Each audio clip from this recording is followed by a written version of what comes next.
বড় মায়ের কাছে পুজো দিন। বড় মায়ের কাছে পুজো দিলাম।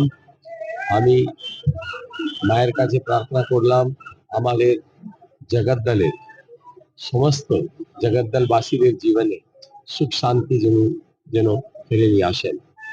যেভাবে জগদ্দলকে যেই জায়গায় এরা পৌঁছে দিয়েছে, বোমা গুলি বন্দুক, ক্রাইম ক্রিমিনাল অ্যাক্টিভিটি, তুলাবাজি, ভ্রষ্টাচার, ওই সব জায়গা থেকে মা যেন মুক্তি দেয়। আমরা সুশাসন এখানে প্রতিষ্ঠিত করি, আইনের শাসন প্রতিষ্ঠিত করতে পারি। জগদ্দলে বিপুল ভোটে আমরা যেন এখানে জিততে পারি, বিজেপি ডবল ইঞ্জিন সরকারের গঠন হতে পারে এবং পশ্চিমবঙ্গ যে ঐতিহ্য ওকে আমরা ফিরে নিয়ে আসতে পারি। সেটা মা আমাদের উপরে, জগদ্দলবাসীদের উপরে, সমস্ত আমাদের পশ্চিমবঙ্গবাসীদের উপরে যেন এটা কৃপা করে। জিও আজকে আসছেন, এটা আমাদের সকলের কাছে খুবই গর্বের বিষয়।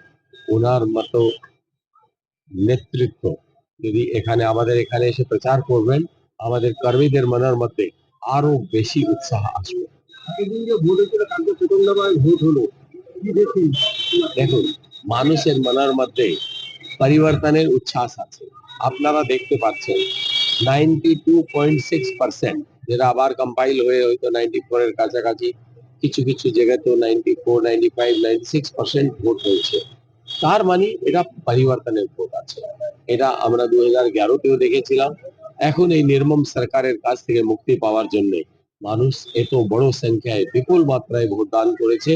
আমরা আশা করছি আমাদের এখানেও এইভাবে ভোটিং হবে এবং বড় পরিমাণে ভোট হয়ে বড়ভাবে পরিবর্তন এখানে হতে যাচ্ছে।